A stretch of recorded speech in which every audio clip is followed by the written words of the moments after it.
Bonjour, aujourd'hui je vais essayer de vous parler du transfert de signal. Déjà, le signal s'introduit à travers 3 étapes. Donc au début, ça va être quand le comportement se réalise. Deuxième étape, ce serait au début du comportement. Et troisième étape, en amont du comportement. Alors, pourquoi le transfert de signal? Parce que votre chien, malheureusement, va vieillir, il peut devenir sourd. Donc en fait, d'un signal verbal, auditif, on va trouver un signal visuel ou autre, olfactif, etc. Voilà, pour pouvoir toujours communiquer avec votre chien. Donc ce transfert de signal, moi je vais le travailler aujourd'hui en fait pour travailler un signal d'urgence. Mon signal d'urgence, ça sera avec le sifflet et bien sûr mon signal habituel, ce sera un signal verbal. Ce que je fais tout d'abord, c'est que je vais faire 2-3 fois avec le signal verbal, donc c'est comme. Ensuite, je vais associer mon signal d'urgence avec le sifflet, ensuite comme, en mettant bien le nouveau signal en amont de l'ancien signal. Et ensuite, bien sûr, clic-clic. L'animal va petit à petit associer les deux et va anticiper et il va commencer à réaliser le comportement dès qu'il va entendre le premier signal. Et à ce moment-là, on va enlever l'ancien signal. Voilà. Donc, je fais une petite révision. Je lance une friandise loin. Comme.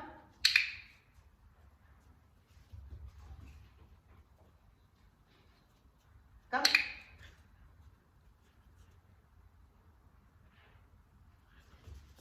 Donc là, je donne la friandise loin tout simplement pour qu'elle puisse aller loin. Comme. Alors, maintenant, je vais associer. Comme.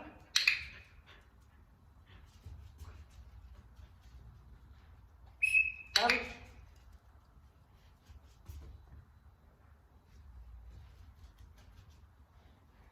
Comme.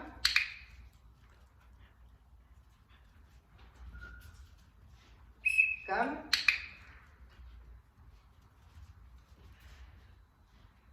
Comme.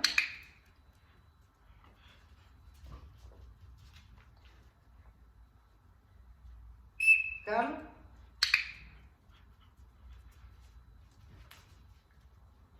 Comme. Donc ça, c'est l'ancien signal. Maintenant, je vais essayer de mettre les nouveaux signaux.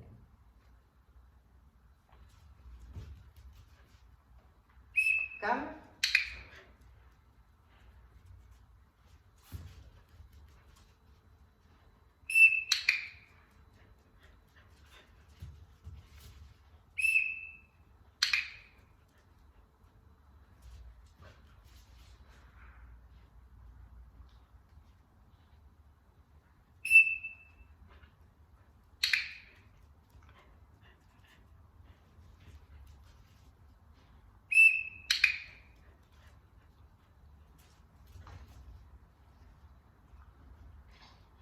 Et fini. Alors, ensuite, bien sûr, au début, je commence toujours à travailler dans une pièce neutre, sans distraction. Progressivement, je vais introduire des distractions très progressivement. Par la suite, je vais travailler dans une autre pièce, à l'extérieur, sur la terrasse, dans un jardin, en forêt, etc. Il faut bien sûr beaucoup de répétitions. Une fois que j'aurai beaucoup de distractions, je vais travailler à durée et la distance, qu'on appelle les 3D. Et à chaque fois que je vais introduire un nouveau critère, tel la durée ou la distance, je vais réduire les autres critères comme la distraction. Par ailleurs, après, je vais travailler la fluidité, parce que le rappel d'urgence, il faut qu'il y ait beaucoup de précision, c'est-à-dire que le chien doit venir tout droit et non pas faire des allers-retours, aller renifler à droite et à gauche, etc. Il doit venir, bien sûr, avec une latence quasi zéro, c'est-à-dire réaliser le comportement immédiatement dès que le signal retentit, et avec vitesse, parce qu'il ne doit pas venir faire 100 mètres en 10 minutes, parce que quand il y a un danger, c'est maintenant tout de suite et pas autrement. Voilà. Et après, si vous voulez effectivement vraiment travailler ce signal d'urgence pour être sûr qu'il n'y ait pas de danger pour votre chien, ben, à ce moment-là, il faudra travailler le stimulus contrôle, mais c'est une étape beaucoup plus difficile et très longue à travailler. Voilà. Écoutez, merci de votre attention. Rendez-vous sur notre chaîne YouTube, Centre du bien-être animal. Merci beaucoup, Toinon.